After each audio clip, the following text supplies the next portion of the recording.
Hello everyone, welcome back to Premier League Unfiltered. I hope you're all doing well. Before we even get into the Premier League stuff, we have to talk about what went down in Paris this week. PSG 5 and Bayern Munich 4, honestly one for the ages, a 9-goal thriller in a Champions League semi-final. But watching that made me a little frustrated with the Premier League lately. It felt like a different sport. The Premier League has become so stop-start. You've got a foul every 30 seconds, keepers taking time on goal kicks, and teams obsessing over these long throw-ins is just killing the rhythm. But in the UCL, especially with the teams like PSG and Bayern, they actually play. It's direct, it's brave, and players are forced to actually run because the ball is in play for so much longer. We've become so obsessed with possession and these deep low blocks in England that we're losing the pure entertainment value. And if the refs let things flow and managers took a few more risks, we'd see those exhausted defenders and chaotic scorelines again. And just to break down UCL versus the Premier League this season, in the UCL, teams are averaging nearly 63 minutes of ball in play, and in the Premier League, it's only 55 minutes.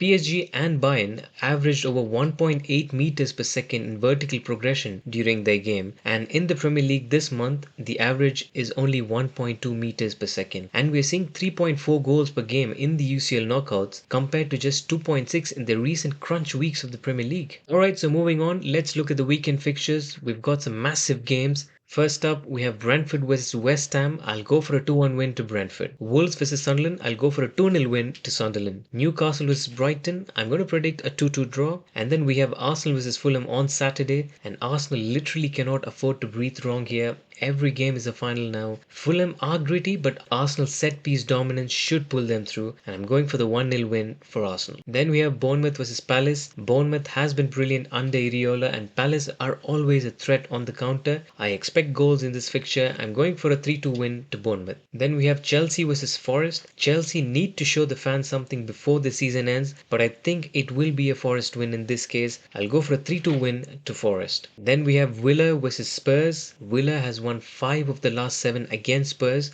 and with Spurs struggling, I don't see that changing. So I'm going for a 3-1 win to Villa. Everton versus City. City usually dominate this fixture and I don't see an upset, so I'll go for a 2-0 win to City. And finally, United, the 2-1 win over Brentford was a total roller coaster. For the first 20 minutes, we actually saw United fly out of the blocks. Quick transitions, smart corners. It felt like the United of the old. We were clinical enough to bag 2 in the first half through Casemiro and Sesko, and honestly, we should have killed the game right there. But the second half, we just sat back, invited the pressure, and almost paid for it. We survived Jensen's late goal, but it shouldn't have been that stressful. Still, UCL is basically secure. We only need 2 more points to mathematically lock in top 5. But we have to give credits to Casemiro. He was arguably the best player on the pitch. He's been rejuvenated this season, and that opening header set the tone. He's going to leave a massive void in the United squad next season, and finding a replacement who brings that leadership and set piece threat is going to be the boat's biggest headache. And just to run through his stats for the game: 1 goal, 4 out of 4 tackles, and 6 clearances. And his whole stats for this season, he has 9 goals from midfield and 81% pass accuracy and 84 tackles. Anyways, moving on, we have United versus Liverpool on Sunday, the one we all circle on the calendar. Liverpool are coming off a 3-1 win over Palace, so both teams coming off wins from their previous game,